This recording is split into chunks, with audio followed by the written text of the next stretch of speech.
네, 어떤 집사님 전도로 예수님을 처음 알게 된 사람이 교회를 잠시 다니게 됐는데요. 그분이 그 교회 마침이 대신방 기간이 돼서 이제 목사님이 가정마다 신방을 하십니다. 그러니까 이 사람이 자기는 음식점에서 음식을 사겠다. 그래서 한국 서울에서 유명한 생등식 집에 가서 등심을 잘 대접해 드렸습니다. 그래서 목사님하고 구역에 있는 집사님들하고 같이 이제 식사를 잘 했는데요. 맛있게 먹고 나서는 목사님이 그 다음 뒤풀이로다가 이제 또 대접을 해야 되니까 생각을 하다 이 사람이 주머니를 뒤적뒤적하니 담뱃갑을 꺼내가지고 목사님 앞에 탁탁 쳐서 탁 내밀면서 목사님 한 대 태시지요. 참 제가 이렇게 생각해 볼 때는 그 성도님이 참 이게 목사님 많이 사랑하는 성도님이에요. 그죠? 그러니까 많이 사랑하는 게 다른 사람들은 다 웃었지만 그 성도는 웃을 수가 없는 겁니다. 왜냐하면 진심이기 때문에. 진심으로 목사님을 잘 해주고 싶었던 것입니다. 그러니까 우리가 생각해 보면 사람이 다른 사람을 잘 대해줄 때도 자기의 방식대로 자기가 할 수 있는 것까지밖에 할 수가 없습니다. 맞습니까? 이것이 왜 그러냐면요. 우리 모두 안에 있는 세계관 때문에 그렇습니다. 우리는 각기가 사실은 같은 세계를 살아가면서도 각기가 다른 세계를 살아갑니다. 무슨 얘기냐면은 똑같은 지구 위를 살아가고 똑같은 미국에서 아틀란타에 살고 있으면서도 많은 사람들이 서로가 살아가고 있는 내면적인 세계는 다른 세계를 살아가고 있습니다. 우리가 어릴 때부터 살아오면서 뭐 배우든 배우지 않았던 나름대로의 어떤 세상을 보는 눈이 생깁니다. 이 눈이 뭐냐 하면은 세상을 보는 안경이에요. 거길 통해서 세상을 내다보기 때문에 내가 가지고 있는 세상을 보는 안경이 뭐냐면 세계관입니다. 뭐 복잡하고 거창하게 철학적으로 얘기하면 세계관이 되는 거죠. 그래서 영어로는 월드 뷰라고 하는데요. 이 세계관을 통해서 그 내 마음속에 있는 안경을 통해서 모든 것을 보는 겁니다. 이게 그 안경은 뭐냐면요. 내 나름대로 만들어 놓은 어떤 이론의 틀이에요. 극단적으로 생각해서 예를 들어서 우리가 북한을 위해서 기도했습니다만 북한에 있는 공산주의자가 남한에 와서 살면은 남한 사람이 세상을 보는 거하고 북한 사람이 세상 보는 게 같을까요? 엄청나게 다르죠. 그 사람들은 어릴 때부터 배웠던 생각의 틀, 그 공산주의의 틀로다가 모든 것을 보는 것입니다. 그러니까 느끼는 게 다 틀리고요. 판단이 다 틀릴 수밖에 없습니다. 세상이 크게 보면 그렇습니다만 수많은 세계관이 있습니다. 그런 세계관들을 가지고 자기 나름대로 세상을 다 보기 때문에 그 결과가 뭐냐 하면은 세상은 일사불란할까요? 반대입니다. 세상은 뒤죽박죽이에요. 그래서 제가 구글이라는 그 서치 엔진에다 인터넷에 들어가서 뒤죽박죽 세상을 한번 쳐봤어. 몇 개나 나오나. 몇 개 나올게요? 252만 개의 글이 나오더라고요. 이게 무슨 얘기냐면 사람들이 뒤죽박죽 세상이라는 걸 인정한다는 얘기고요. 우리가 봐도 뒤죽박죽이라는 걸 인정하지 않을 수가 없는 거예요. 우선 한국 뉴스 생각해 보죠. 한국 뉴스에 들어가서 우리 한번 보는 거예요. 그럼 제일 먼저 정치면을 보면 정치면에서 보면은 일사불란하게 나갑니까? 아니죠. 누구는 보수고 누구는 진보고 진보 중에서 누구는 뭐고 또 누구는 종북주의자도 있고 그 중에는 또 어떤 사람은 또 다른 주의도 있고 수많은 사람들이서 막 부딪히는 거예요. 이제 그러다 보니까 이리 부딪히고 저리 부딪히고 정치가 막 싸움을 하고 서로 비난하고 날치니까 나중에 그냥 그걸 보는 사람들은 이게 도대체 어디로 가야 되는지 정신이 하나도 없는데 뒤죽박죽이에요. 그러다 보니까 진실성이 다 없는 것 같다. 이제 그런 정치인들 말고 참신한 사람 부르자. 그래서 정치 안 하는 사람도 막 그냥 갖다 집어넣고. 이런 복잡한 거죠. 정치가 한 번도 조용한 적이 있었습니까? 없습니까? 없습니다. 뒤죽박죽 시끄럽습니다. 아주 분탕입니다. 그냥. 그럼 슬쩍 넘어서 우리 언론으로 가볼까요? 언론? 언론은 안 그렇습니까? 언론도 그런 거, 언론 더 심한 것 같아요. 제가 보기에는 어떤 면에서. 우리 교회에도 언론인이 계신지 모르겠는데. 그렇죠? 사실 언론은 공정하게 균형 있는 그 뉴스를 전해주고 균형 있는 그 의견을 전달해주고 균형 있는 사설을 써야 되는데 안 그런 것 같아요. 지금. 제가 분명히 안 그래요. 어떤 방송은 진보고 어떤 방송은 보수고 뭐 다 갈려 있어요. 본질 자체가 갈려 있는 것 같은 느낌이 들었어요. 그렇죠? 신문도 그렇고. 그러면 대관절 그 언론을 통해서 내가 식견의 중심을 잡아야 되는 독자나 시청자의 입장에서는 어디로 가냐 그런 얘기예요. 그렇죠? 여러분들 마음대로 해라 이런 얘기죠. 나는 진보니까 나는 진보 방송이니까 알아서 해라 이런 식이에요. 그러니까 본질적으로 균형 잡힌 의견을 세상을 내주고 세상으로 바로 서갈 수 있도록 도와줘야 된다는 사명적인 입장이 아니고 자기들의 입장을 고수하고 자기들의 세계관 안에서 자기들의 것을 추구하더라는 얘기예요. 결국은 자기 것이거든요. 이러다 보니까 복잡하죠. 사회면은 어때요? 훨씬 더 복잡하죠. 훨씬 더 복잡하고 악이 가득 차 있습니다. 뭐 살인, 강간 뭐 그런 건 말할 필요도 없고요. 요즘은 사회면에 보면 예전에 있었던 도덕이나 윤리적 기준이 다 깨어져 가기 시작하니까 엊그저께도 식사하다가 교제하다가 그런 얘기 나눴습니다만은 한국 지하철에 타고 가다가 노인이 이렇게 앞에 서 계시다가 그 티네이저가 중학생이 안 일어나는 거예요. 그러니까 이 노인이 화가 났고 몇 마디 하셨어. 참으시면 좋으셨으면 이제 몇 마디 하니까 이 중학생이 그 말을 듣고 나중에 화가 나니까 가다가 노인하고 같이 에스카레이터를 타고 오는데 앞에 가서 노인을 발로다가 에스카레이터 밀어갖고 부모도 보는 앞에 그 노인이 넘어져 죽으셨잖아요. 돌아가시잖아요. 세상에 악이 있는 거예요. 그렇죠? 이게 뭐냐면 그 아이의 사고방식에 이 노인이 잘못됐다고 본 거예요. 왜 나한테 뭐라 그러냐 이게. 그러니까 그 아이가 하는 얘기가 뭐냐면 경로석 저쪽인데 왜 내 앞에 와서 잔소리하냐. 싫다는 얘기예요. 세상이 뒤죽박죽 돼가는 것이죠. 이게 왜 이런 모든 일이 일어납니까? 세상이 다 행복하지 않고요. 어느 개로 다 들어가도 우리가 살고 있는 우리 삶에 영향을 미치는 그 외의 문화계나 연예계나 다 들어가도 뒤죽박죽이에요. 이건 누가 생각해도 이해할 수 있는 것이 뒤죽박죽이라는 게 맞다 하는 얘기입니다. 왜 이렇게 뒤죽박죽일까요? 당연한 얘기죠. 여러분과 제가 살고 있는 세상을 뒤죽박죽이라는 뜻을 떠가지고서 철학에서 뭐라 그러냐면요. 포스트 모던 월드라 그럽니다. 포스트 모던이라는 것, 포스트 모더니즘이라는 것은 결국 뭐냐면 모더니즘에 대한 반발이에요. 더 쉽게 얘기하면 사람들의 이성주의, 사람의 이성에 대한 반발이 포스트 모더니즘이에요. 그러니까 쉽게 우리 생각해 보면은 여러분과 제가 지금 살고 있는 21세기는 1세기부터 계속 왔다고 생각할 때 1세기에서 중세까지는 한 15세기까지는 어떻게 생각했냐면요. 신이 계시고 하나님이 계시고 세상이 있고 인간이 있고 그러니까 모든 것을 인간이 서서 생각을 할 때는 하나님이 만드신 질서와 말씀의 중심 그 다음에 그로 말미암아 세상 그 삼각형 속에 내가 있는 거예요. 그러니까 사고의 구조가 삼각적 구조 3차원적 구조였습니다. 그랬는데 그것이 15세기 중간쯤 오면서 어떤 일이 일어나는가 하냐면요. 일단에 예수를 믿던 철학자들이 저는 믿지 않은 것 같아요. 무슨 생각을 하냐면 신학을 공부한 사람들이 그게 아니고 인간의 능력으로 인간의 이성의 능력으로 하나님의 계시다는 걸 증명할 수 있다. 이렇게 주장하는 사람들이 나오기 시작해요. 그러다 보니까 다른 사람은 뭐라고 생각하냐면 또 그럼 인간의 능력에만 의지해서 하나님을 증명할 수 있는 인간의 능력에만 의지해서 세상의 모든 걸 파악할 수 있다. 이런 사람들이 나오기 시작해요. 이게 뭐냐 하면요. 그전에는 학교에 신학만 있었는데 그 다음에 철학이 나오는 거예요.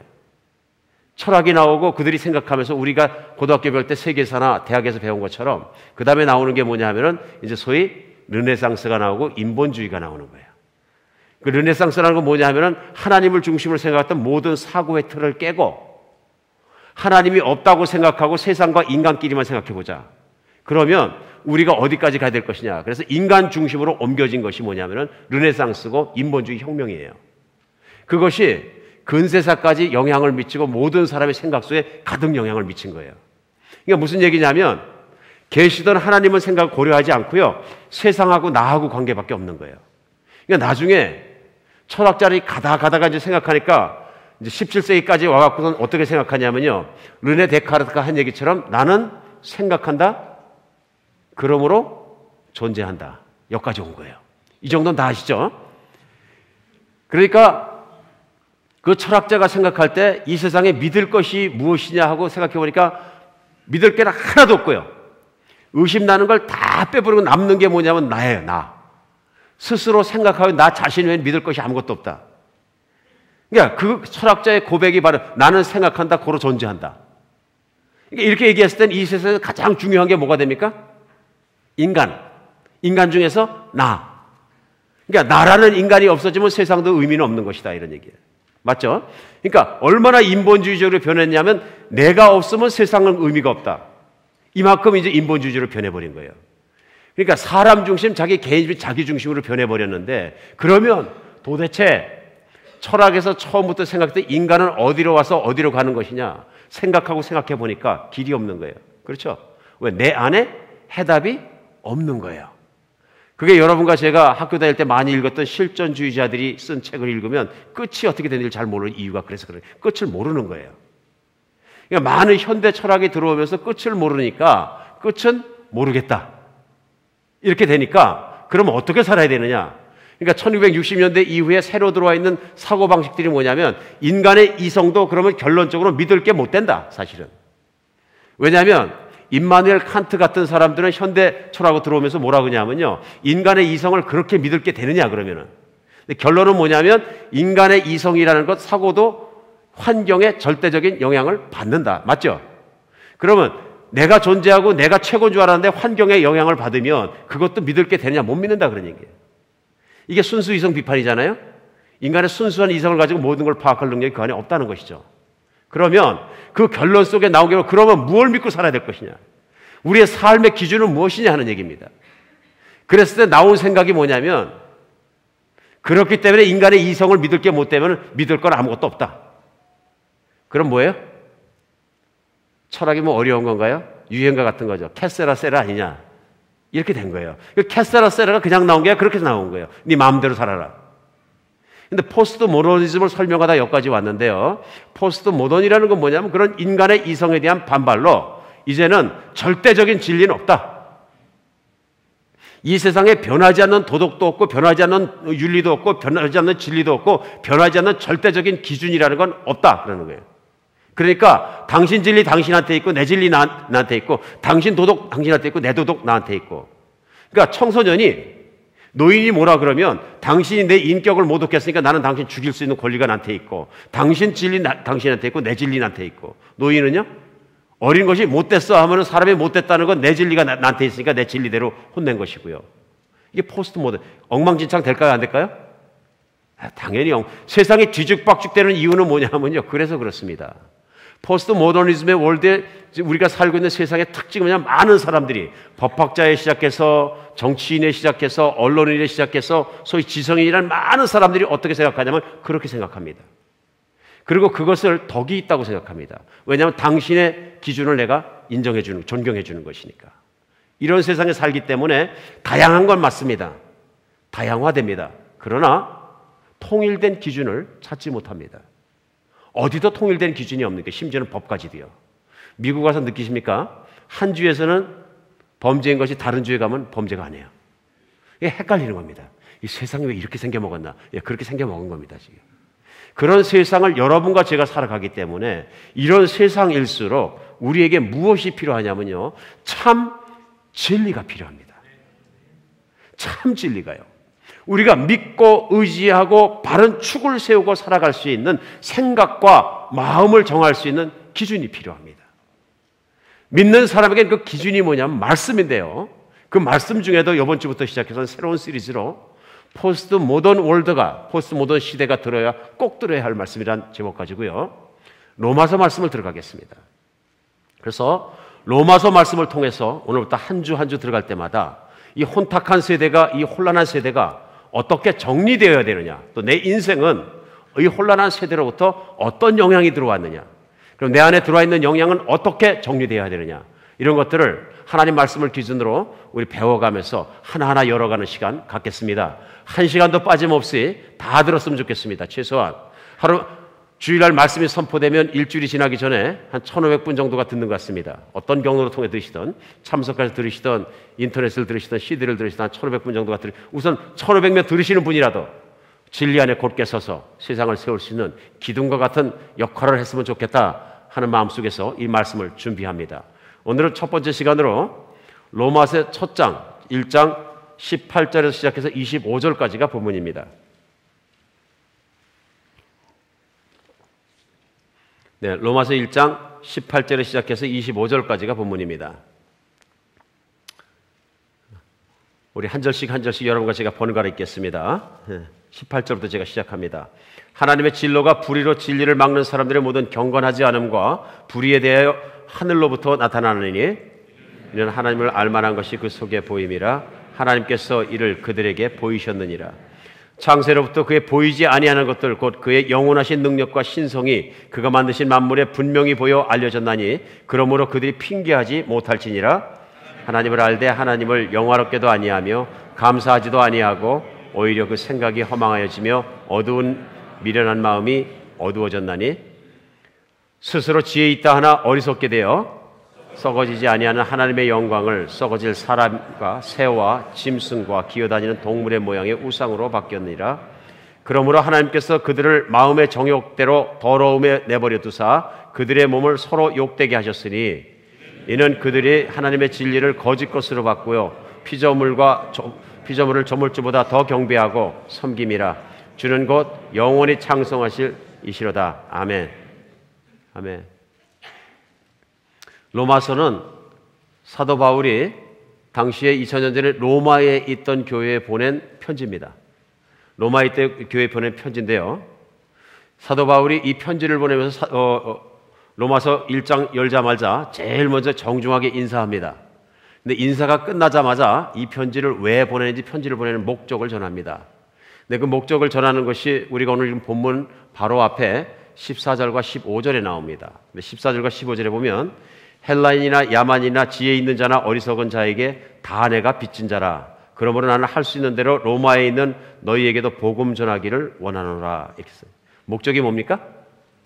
네, 로마에 있는 사람들에게 복음, 그 좋은 소식을 내가 전하기 원하노라. 그런데 그 대상이 누구냐 하면요, 14절에 보면요, 헬라인이나 야만인이나 지혜 있는 자나 어리석은 자에 다 빚진 자라. 그러니까 사실은 생각해 보면 뭐라 그래야 돼요? 내가 로마인에게 복음을 전하기를 원하노라. 이렇게 얘기해야 되는데, 구체적으로 얘기하면서 헬라인이나 야만인이나 지혜 있는 자나 무식한 자나 이렇게 얘기합니다. 무슨 얘기일까요? 이게 헬라인이라는 얘기는 뭐냐면 그리스인이라는 얘기거든요. 그럼 로마에 있는 그리스인들에게만 보낸 걸까요? 네, 그게 아니고요. 오늘 얘기하고자 하는 건 뭐냐면 헬라인이라는 얘기는 헬레니즘, 소위 그리스에 있는 철학자들의 영향을 받던 지식인들에게 이런 얘기입니다. 그 당시에 2000년 전에 로마는 전 세계에서 가장 발전한 나라, 전 세계를 붙잡고 있는 나라였었거든요. 근데 가장 발전한 나라를 붙잡고 있는 사람들이 누구이냐면 지식인들이었어요. 근데 그 지식인들이 누구냐면 바로 그 앞에 시대에 일어났던 헬레니즘, 그리스에 있는 철학자들이 갖고 있던 철학을 많이 배운 사람들이 지성인이에요. 그러니까 로마에 있는 지성인들을 총칭해서 얘기할 때 헬라인이라고 그런 거예요. 헬레니즘의 영향을 받은 사람, 지성인들을 얘기하는 거예요. 그러니까 지성인들에게나 야만인들에게, 지혜 있는 자에게나 무식한 자에게나 내가 복음을 전하고 싶다 얘기하는 것입니다. 오늘 사도 바울이 이 얘기를 하는 것처럼 주일마다 말씀을 전할 때마다, 준비할 때마다 제 가장 큰 고민도 이겁니다. 뭐냐 하면요, 한국 분들은요, 지적 수준이 되게 높습니다. 제가 보기엔 세계에서 제일 높은 것 같아요. 세계에서. 그러다 보니까 말씀을 준비하는데 누구를 대상으로 준비해야 될지 모르겠는 거예요. 왜냐하면 어떤 면에서 지적 수준에 대해서 대화하는 방법이 달라져야 되잖아요. 그런데 얼마나 어렵냐면 오늘 헬라인에게나 야만인에게나 똑같이 들렸으면 좋겠다 하는 얘기거든요. 근데 그것이 얼마나 어렵느냐면 주일날 보면요, 신학 박사에서부터 한글을 잘 모르는 할머니까지 계실 수 있다 그런 얘기예요. 있어요, 없어요? 그러면 쫙, 요즘 유식한 얘기는 스펙트럼이 되게 와이드한 거예요. 이렇게 굉장히 넓은 대상으로 해서 복음을 전했을 때 다 들려야 되거든요. 쉬울까요? 어려울까요? 이웃의 목사에서 기도해야 되겠죠? 제발 기도해 주시기 바랍니다. 어쩔 때는 제가 말씀 주면서 머리를 잡아 뽑고 싶을 때가 있어요. 그럼 하나님 어떻게 해야 이게 다 들립니까? 누구한테나 다 들렸으면 좋겠는데요. 주께서 저에게 깨닫게 하신 이 내용이 모든 방법을 통해 모든 사람의 귀에 걸리고 마음에 들렸으면 좋겠는데 어떻게 하면 이게 들립니까? 제가 늘 몸부림칩니다. 이걸 몸부림 안 치면 어떻게 되는 거예요? 안 들리는 거죠. 목사님 혼자 좋은 거죠. 쓴 거 딱 읽으면서. 그러니까 오늘 사도 바울이 이렇게 얘기한 것처럼 왜 사도 바울은 헬라인들, 소위 그 철학을 공부하고 지성의 탑에 있는 사람까지 다 들리길 원했을까? 이유가 있습니다. 하나님의 복음은 누구에게나 유효한 것입니다. 아무리 많이 배운 지식인에게나 박사학위를 몇 개씩이나 받은 분에게나 정말 학교를 한 번도 가본 적이 없는 분에게나 동일한 것입니다.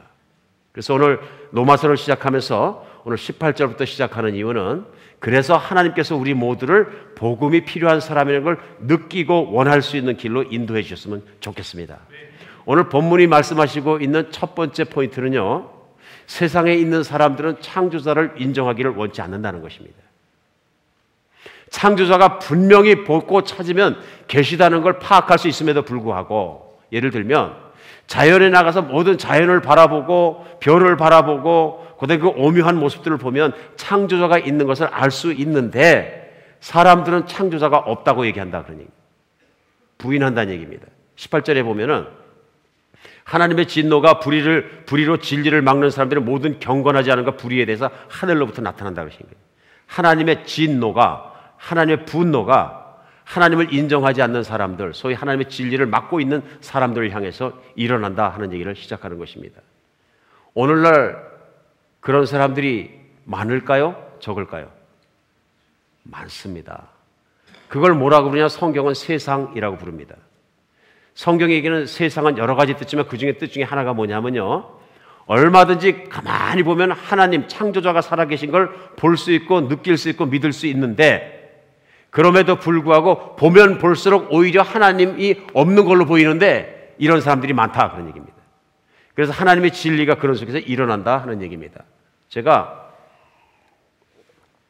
얼마 전에 인터넷에서 글을 읽다 보니까 야, 어떻게 학자가 이런 글을 쓰시나 하는 입장에서 정말 제가 가슴을 친 일이 한 번 있습니다. 그 학자가 제가 본인과 함께 독대해서 대화한 적이 없기 때문에 이름을 밝히지는 않겠습니다. 그러나 한국에서 가장 유명한 대학교의 가장 유명한 생물학 교수였던 것 같습니다. 제가 보기에는 그 신문에 나는 거나 여러 가지를 봐서.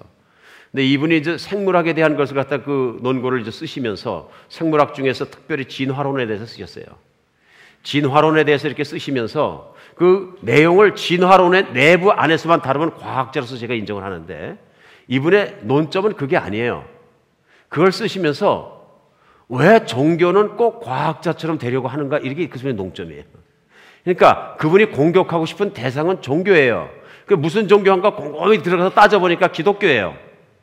그러면 생물학자가 왜 기독교를 공격하냐고요. 그러니까 이분이 싫어하는 게 뭐냐면 창조과학회를 싫어하고 어떤 특정한 과학자의 그룹을 싫어하고 특별히 진화론 쪽을 인정해 주지 않는 종교 그룹을 향해서 사정없이 못질을 하는 거예요. 그 글의 내용을 이렇게 읽어보면서 이분은 문제가 많다.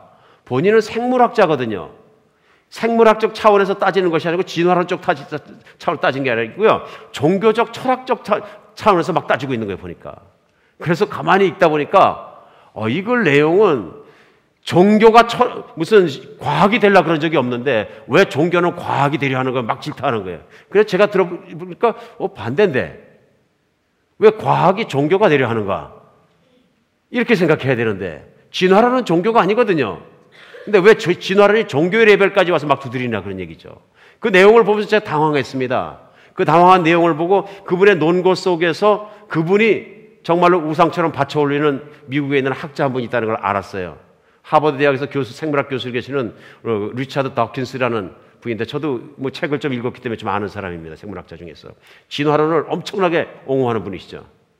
그러니까 진화론을 옹호하고 싶은데 진화론이 흔들리는 것 같으니까 거기에 따라서 그냥 막 공격을 하면서 이분의 그 리차드 도킨스 분이라는 책을 막 들고 이제 나오신 거예요. 그 책 제목이 왜 종교는 과학이 되려 하는가 이거예요.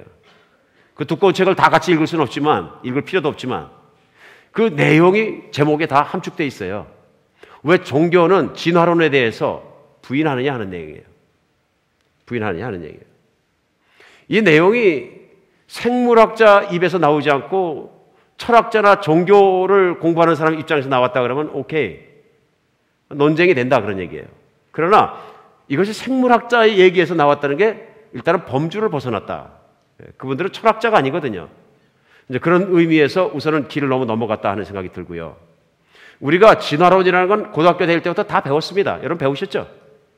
예, 대한민국에 나와서 학교를 나가는데 문교부 혜택을 다 받아서 고등학교를 졸업하셨으면 진화론 다 배웠습니다. 대학교에서도 배웁니다. 진화론. 그렇죠?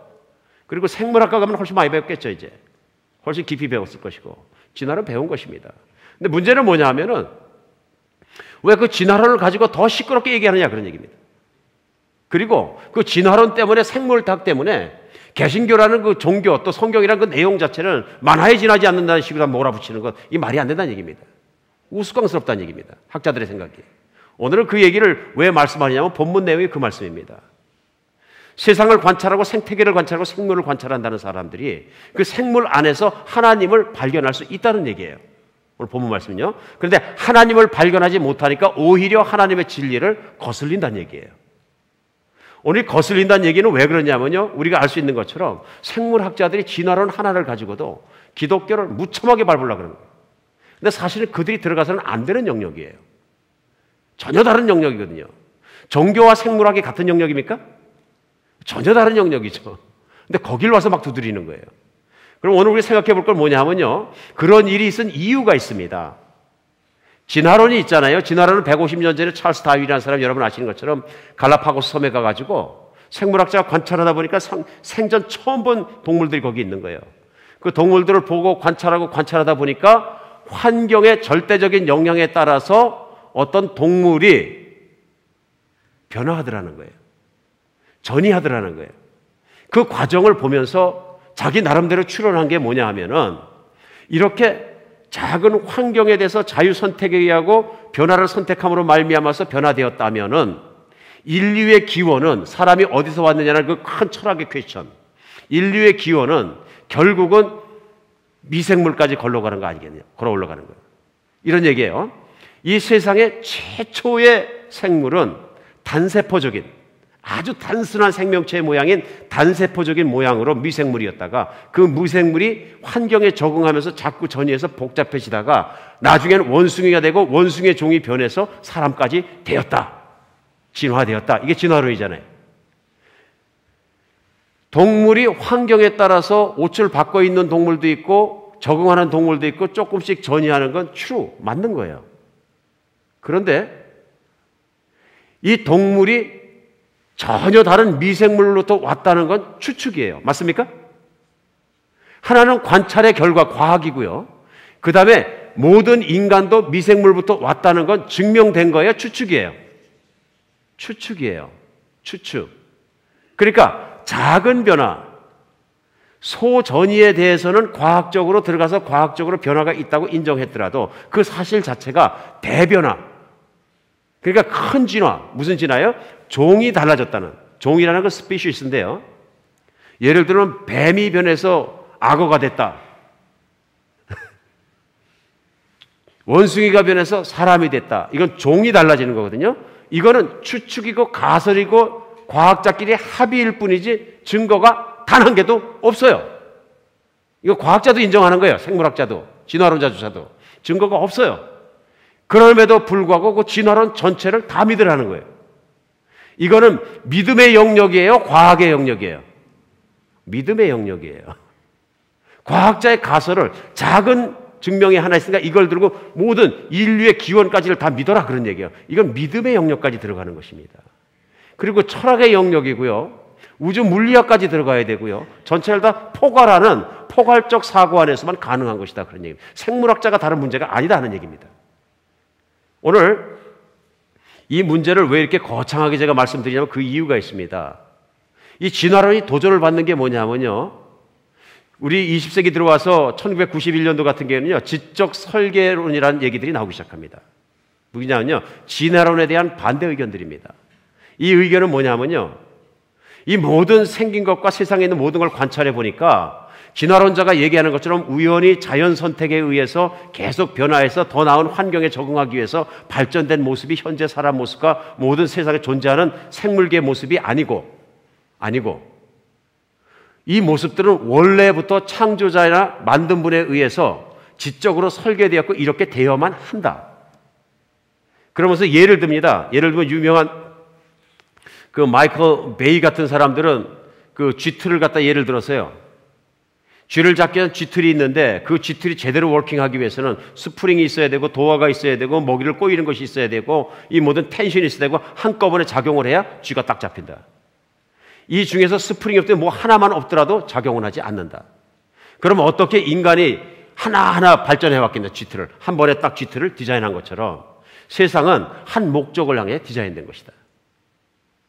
그 외에 여러 가지 그 증거들을 통해서 반박하는 거예요. 그러니까 세상은 우연히 그렇게 해서 변이에 의해서 생긴 것이 아니라 지적으로 설계됐고 원래부터 그렇게 만들어진 거다. 한쪽으로 되니까. 이 진화 과학자들은 뭐냐면 그건 과학도 아니다. 막 밟아버립니다. 그리고 진화론 쪽에서 진화론을 옹립하는 쪽으로 막 움직이는 것이죠. 그래서 실제로 이 문제를 갖다 한국에 있는 교육방송이 다루기 시작해갖고 교육방송에서 보면 신과 다윈의 시대라는 다큐멘터리를 2시간짜리를 찍었어요. 제가 그걸 다 봤어요. 참 목사하기 힘들어요 요즘에. 제가 생물학 책도 보고 다 봅니다. 철학책도 보고. 왜 보느냐 하면 아까 말씀드렸죠.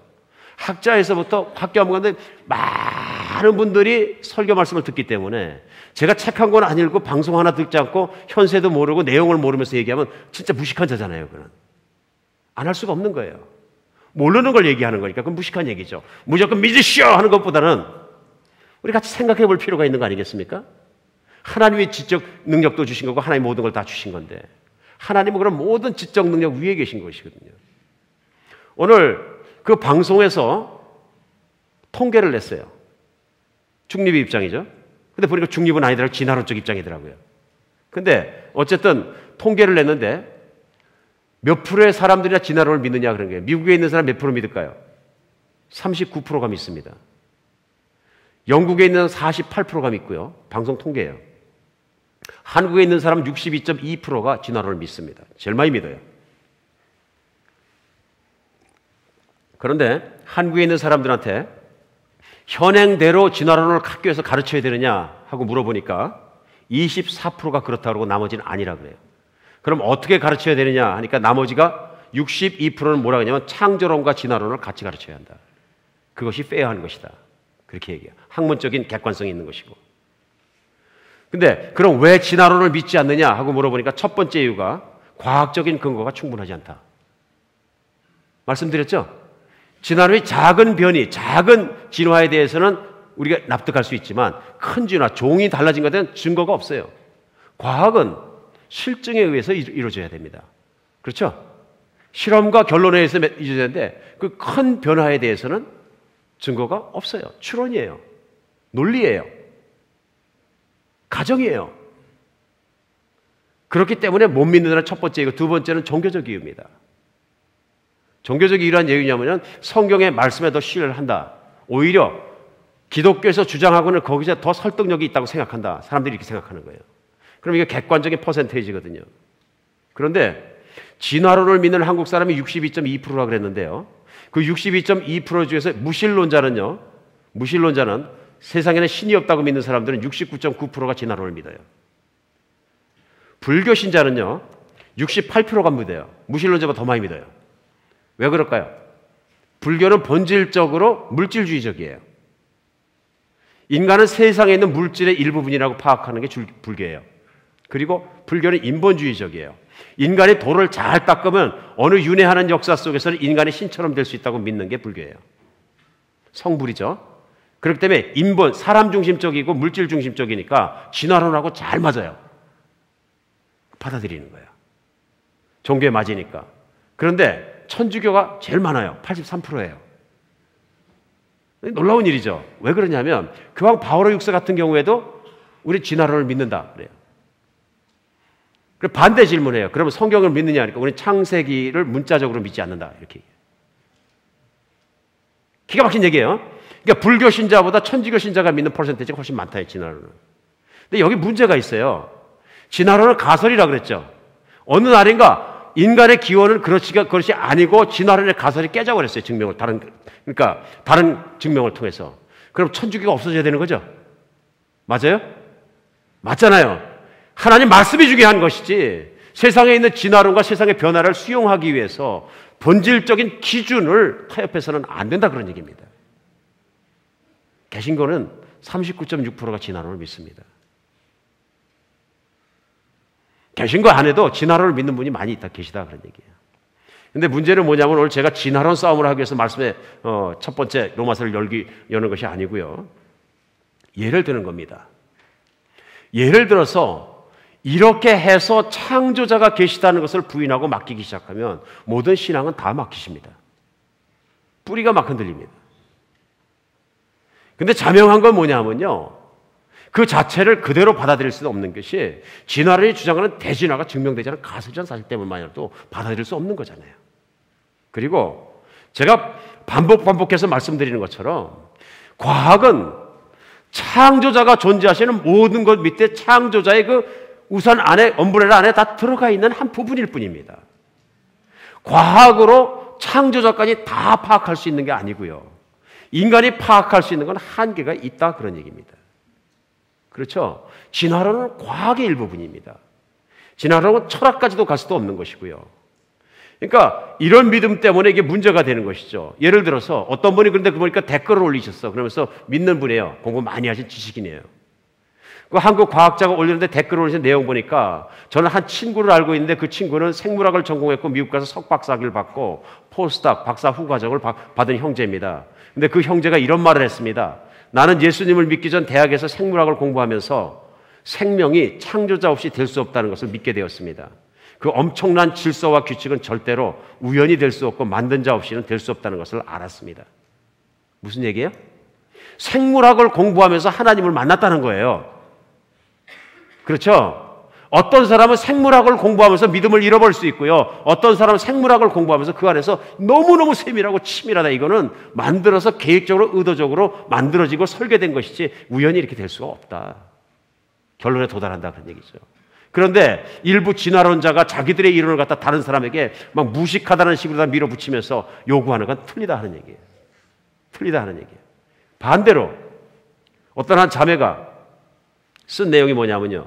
카나다에서 생물학을 공부하고 있는데 그리스도인이 아닌 교수가 진화론은 하나의 가설뿐이라고 강의 시간에 얘기하는 얘기를 듣고 자기는 충격을 받았다고 그래요.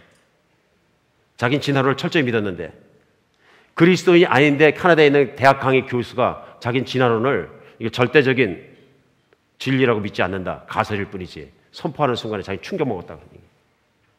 학문에 맞는 스탠스죠. 그렇죠. 가설이 완전히 확인되지 않았습니다. 맞는 거죠. 객관적인 거죠. 그런데 오히려 내가 진화론을 믿고 있으면 그 말에 교수의 말에 충격받는다 그런 얘기입니다. 우리는 이렇게 복잡한 세상을 살고 있습니다. 세상은 이유만 생기면 틈만 생기면 창조자의 존재를 부인하려고 하는 곳을 살고 있습니다. 무슨 얘기냐면요. 세상에 악이 존재하는 것처럼 세상은 하나님을 저항하는 것이 존재한다는 얘기입니다. 오늘 우리가 이 본문 첫 번째 열면서 알아야 되는 것은 뭐냐면요. 우리가 세상을 그냥 살아다 보면 여러분이나 저나 알게 모르게 세상에 의해서 설득당한다는 얘기입니다. 학교에 가서 설득당하고 여기서 설득당하고 저기서 설득당하는 거예요. 오늘 화두에 시작한 대학 교수님이 쓰신 인터넷의 글은 무엇이 문제였냐면요. 학교에서 진화론을 더 상세하게 가르쳐야 된다. 이것이 그분의 주장이에요. 결국. 더 가르치지 못하게 된 이면에 기독교적인 사고방식을 가진 사람들의 저항이 있다 하고 생각한 거예요. 왜 이분이 진화론을 학교에서 더 가르쳐야 된다고 생각했냐면요. 진화론을 믿지 않는 사람이 아직 있기 때문에. 근데 제 얘기는 뭐냐 하면요. 60 몇 프로 되는 사람들이 생각하는 것처럼 그럼 진화론과 창조론을 똑같이 가르치고 진화론자가 아닌 나머지 사람들로 판단하게 하라 하는 것입니다. 그게 페어한 것이죠. 여러분과 저는 알게 모르게 교육의 지적인 폭력으로부터 피해를 입은 거예요. 선택의 여지 없이 교과서를 갖다 주고 문교부에 도장이 찍혀 있고 그 문교부 인이 찍힌 교과서를 보면서 진화론을 배우면 그 진화가 사실이라고 생각하는 거예요. 소위 우리 고등학교 교과서에 나와 있는 나방이 전이한 문제를 갖다가 진화론자는 그건 잘못됐다 그러는 거예요. 그거는 사실이 아니라는 게 이미 증명이 됐다. 그러면 다른 걸 올리겠다. 그 진화론자 다 하는 게 생물 조금만 공부하면요. 왜냐하면 그 나방은 나무에 산다고 거기 나와 있는데 나무에 살지 않는다는 거예요. 조작적 가설의 조작적 결론일 뿐이다. 생물학자 진화론자들이 얘기하는 거예요. 그러므로 이것저것 다 바꾸고 우리가 필요한 것을 집어넣어야 된다 얘기하는 거예요. 변하고 있다는 얘기죠. 진화론이. 오늘 이 속에서 우리가 배워야 되는 건 뭐냐면요. 세상은 18절 말씀대로 하나님의 진노가 불의와 진리를 막는 사람들의 모든 경건하지 않은가 불의에 대해 하늘로부터 나타날 때가 있다는 얘기입니다. 하나님이 보고 계신다 하는 얘기입니다. 두 번째 배워야 되는 건 뭐냐면요. 그런 모든 세상에 있는 지식과 잘못된 길들로 말미암아서 인간의 마음이 어두워졌습니다. 21절 보세요. 21절하고 22절에 보면 하나님을 알되 하나님을 영화롭게 하지도 아니하며 감사하지도 아니하고 오히려 그 생각이 허망하여지며 미련한 마음으로 어두워졌나니 스스로 지혜 있다 하나 오히려 어리석게 됐다 그런 얘기예요. 사람이 허망하게 됐다는 얘기예요. 인류가 존재해온 이후로 지금까지 과학도 철학에서 나온 것이거든요. 철학자들이 해결하지 못하고 들고 있는 가장 큰 근본적인 질문이 뭡니까? 인간은 어디서부터 왔는가예요? 도대체 나는 오늘날 나는 왜 어떻게 존재하게 된 걸까요? 이거예요. 그렇죠? 여러분 안에도 만약에 신앙이 없다면 가장 해결되지 않은 문제는 이게 어떻게 돼서 나는 오늘날 내가 존재하고 있는가 이거예요. 두 번째, 지금 존재하고 있는 나는 도대체 어디로 가는 걸까? 그 뒤엔 무슨 일이 일어나는 걸까? 이거죠. 그러니까 인류의 역사상 철학자들이 가장 오랫동안 고민하고 해결하지 못한 질문은 이 존재론적인 질문이에요. 오늘 지식에 관한 얘기를 자꾸 하게 됩니다만은 존재론적인 질문이에요. 해결이 안 된 거예요. 이게 해결이 안 되니까 진화론을 들어서 미생물에 태어났고 미생물은 그럼 어떻게 살게 되었느냐? 그러니까 1960년대 이후에 나온 천체 물리학 이론에서 얘기하는 빅뱅 이론을 갖다 붙이는 거죠. 그게 뭐예요? 어려운 거 아닙니다. 설명해 드릴게요. 자주 인용해 나오니까. 빅뱅이 뭐예요? 크게 부딪혔다는 얘기예요. 뺑. 그 뜻이에요. 큰 충돌이 있었다. 언젠가 수억 년 전에 온 우주에 있는 별과 달들이 다 전쟁이 나서 서로 부딪혀가지고 콩가루가 됐다. 근데 그 콩가루가 돼서 가루가 되고 먼지가 되고 다 해서 그것들이 서로 어떤 역학적 능력을 가지고서 모여가지고 뭐 지구처럼 동그란 모양이 되고 거기에 무슨 뭐 물이 있어서 뭉치고 이렇게 하다 보니까 생명체가 생겨나고 이렇게 됐다는 게 뭐냐면 그 빅뱅 이론이에요. 뭉뚱그려서 설명해 드리면. 그러니까 무슨 얘기예요? Out of chaotic. 전부 다 모든 게 가루가 돼버린 상태에서 존재하는 것들이 우연히 생기기 시작했다. 그럼 무슨 힘으로 해서 그것이 생기도록 준 힘이 무엇이냐면 we don't know. 알 리가 없죠. 그걸 어떻게 알아요? 상상이고 추론이고 생각이고 가설일 뿐이죠. 거의 이거는 천체 물리학이 아니라 철학에 가까운 거 철학. 형이상하게 생각하는 게 그렇죠? 현실이 아니고요. 그 이론이 언제 나오냐면 1960년대 이후에 다 나온 거예요. 소련 과학자가요. 거기에다 모든 과학의 지식들이 머리를 대고 있는 거예요. 그게 아니면요. 과학은 다 바뀌어야 되는 거죠. 많은 부분들이 수정돼야 되는 거죠. 오늘 문제는 뭐냐면요. 스스로 지혜에 있다 그러지만 우준해진다 그런 얘기예요. 왜냐하면 무엇을 인정해야 되냐면 생물학자들이 진화론 속에 인정하는 것도 시작은 사실 우리는 정확히 모른다는 얘기예요. 미생물에서부터 인간이 왔는지 확신할 수는 없다 그런 얘기예요. 빅뱅 이론자도 마찬가지죠. 그 포스는 우리는 모른다. 그러니까 작년도 연말에 발견된 건 뭐예요? 세계는 자꾸 그 빅뱅 이론을 자꾸 힘이 밖으로 빠져나갔다 했는데 밀고 들어오고 있다. 반대 방향으로. 그 이론이 맞다. 뒤집힌 거예요 또. 막 이랬다 저랬다 플립플롭 하는데 그 상태에서 우리 내가 다 안다는 것은 과학 지식이 부족한 거죠. 철학 지식도 부족하고 지식이 부족하니까 짧은 지식 가지고 겸손해지지 않으니까 교만해지니까 많은 걸 모든 걸 아는 것처럼 막 떠드는 거죠. 세상은 그런 것이 너무나 많습니다. 세상이 미련해지는 거예요. 세상이 왜 미련해지느냐 하면요. 인터넷 문화가 들어오고 수많은 정보와 수많은 지식들이 막 들어오니까 나중에 문제가 뭐냐면 필터가 안 되는 거예요. 우리 자녀들이 얼마나 위험한가 말이에요. 저녁 내 인터넷에 앉아 있는데 공부하면 다 그 서치에서 하는데 서치에서 인터넷 지식이 올라와 있는 게 맞는지 안 맞는지 분별할 능력이 그 안에 없는 거예요. 홍수처럼 막 밀고 들어오는 정보 지식들을 막 받아먹는 거예요 그냥.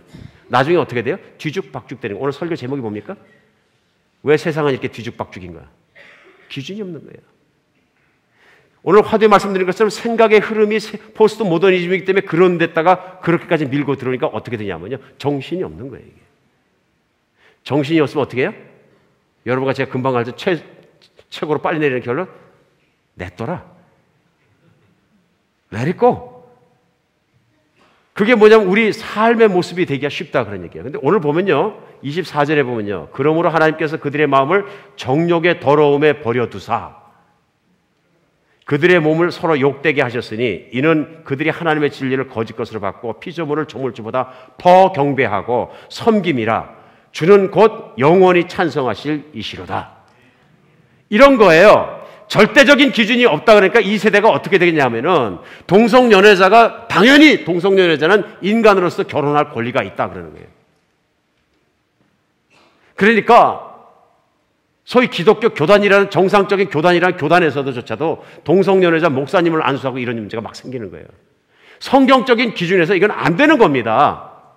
그러니까 기준이 안 되면 안 되는 거예요. 근데 진화론적 사고방식, 포스트 모더니즘 사고방식이 교회 지도자들까지 막 파고 들어가니까 된다 그러는 거예요. 성경은 안 된다 그러시고요.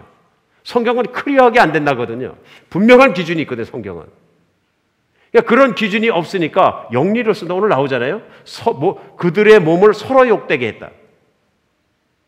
성경은 이것을 동성연애를 욕되게 했다고 분명히 얘기하거든요. 그러면 동성연애는 죄입니까? Yes, 죄입니다. 죄 아니라고 얘기할 성경이 죄라 그러는 거예요. 심지어는 구역에서 뭐라고 했어요? 죽여라 그러셨어요. 죄인 거예요.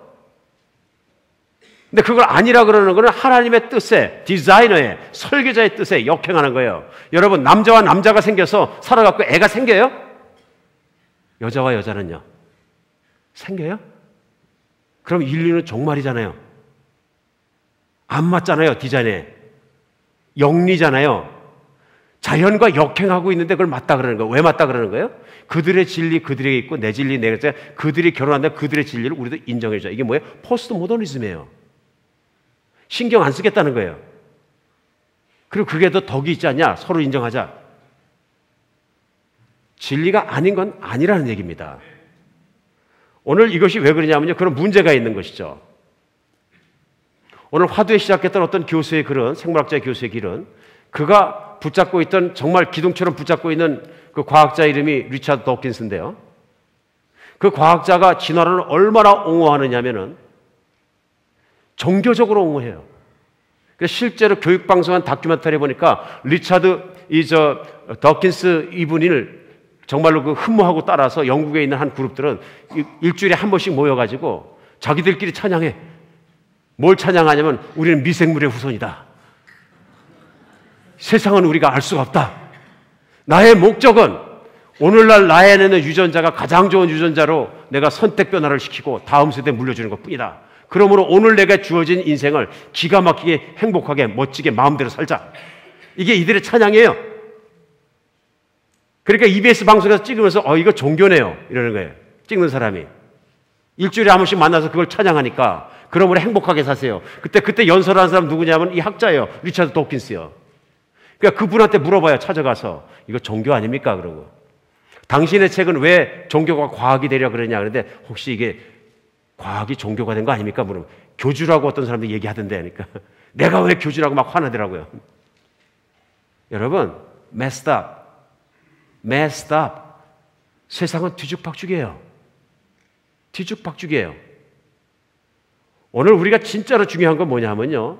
하나님이 과학보다 크고 하나님은 우리보다 크고 하나님은 자연보다 크시다는 걸 알아야 되는 거예요. 갈릴레오 갈릴레이가 천체만환경을 만들어가지고 하늘나라를 이렇게 쳐다볼 때까지는, 우주를 쳐다볼 때까지는 이 땅에 살고 있는 모든 사람들은 어떻게 생각했냐면요. 하늘의 별의 개수는 몇천 개에 제한된다고 생각했어요. 철저하게 믿었어요. 왜냐하면 밤하늘에 가장 맑은 날 별을 셀 수 있는 게 수천 개 지나지 않거든요. 철저히 믿었는데 천체 만환경을 봐서 첫 번째 뒤로 보는 순간에 갈릴레오가 뒤로 넘어져 버린 거예요. 왜 그런지 아세요? 와, 눈으로 못 봤던 별이 훨씬 더 많은 거예요.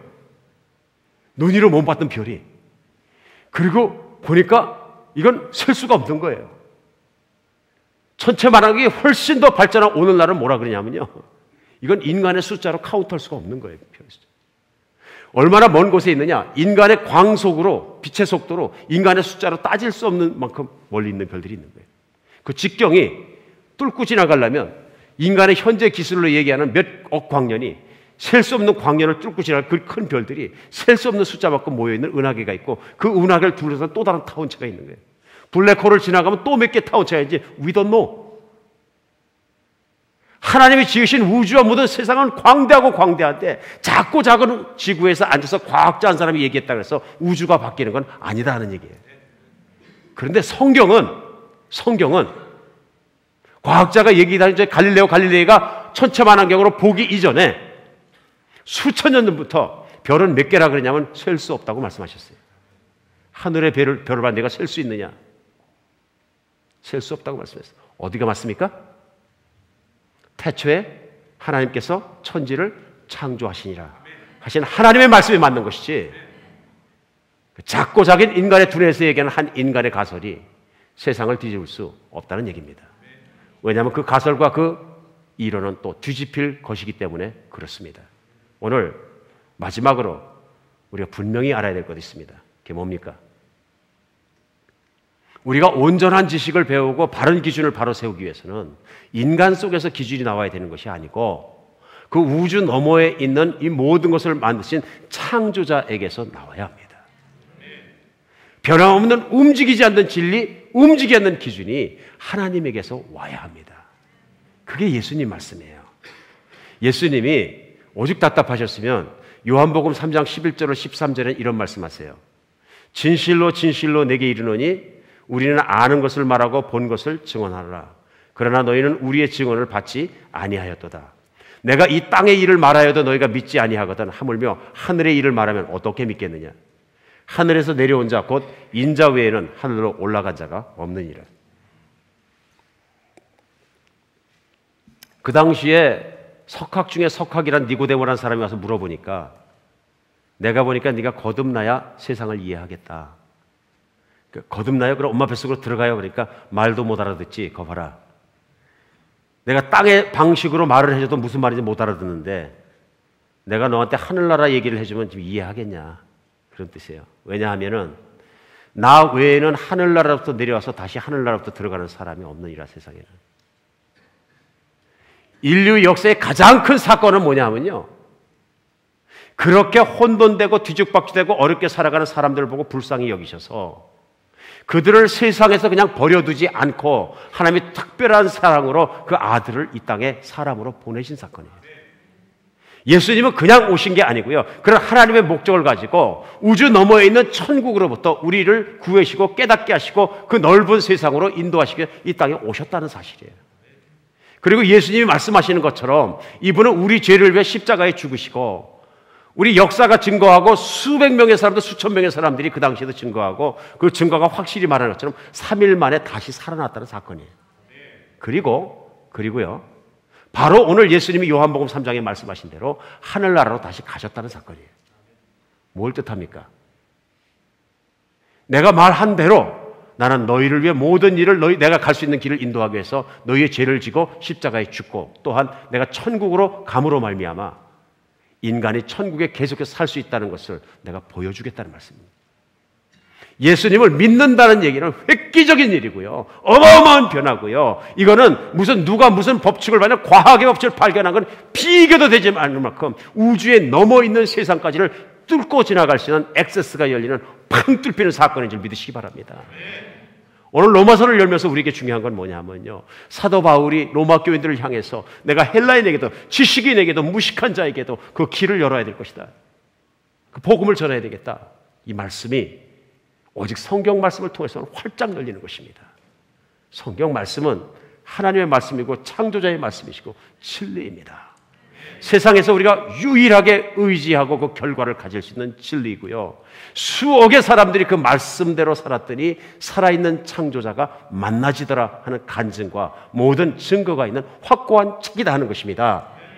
어느 정말로 생물학책 한 권을 내가 인생을 맡길 것이냐, 아니면 이 모든 수억의 증언이 있는 성경책, 수천 년의 간증이 있는 성경책, 하나님이 살아계신 말씀에 내 인생을 맡길 것이냐 하는 것은 여러분과 제 앞에 있는 선택인 것입니다.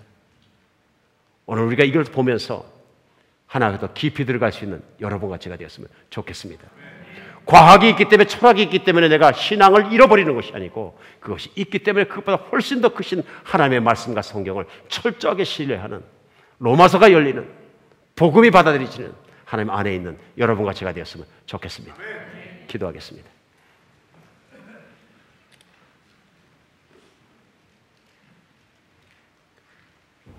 하나님 우리 아버지, 이 땅에 예수 그리스도 우리 주님을 보내주셔서 너무나 감사합니다. 인간의 역사 속에 뚫고 들어오셔서 인간들 속에 계시고 저희들의 죄의 문제를 해결해 주시고 말씀하신 대로 천국에 내려오신 분 예수 그리스도께서 제자들 앞에 천국으로 가시는 모습을 보여주심으로 말미암아서 확증해 주신 사건으로 말미암아 감사합니다.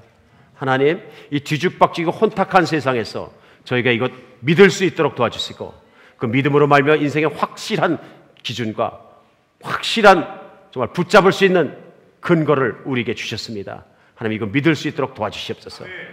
우리의 믿음이 모든 걸 넘어갈 수 있도록 도와주시고 세상에 쓰러지고 사라지고 변화되고 없어질 세상에 있는 것이 아니라 주님 주신 말씀의 진리를 꼭 붙잡는 저희 되게 하여 주시옵소서. 그리스도 예수 이름으로 기도합니다. 아멘. 우리 다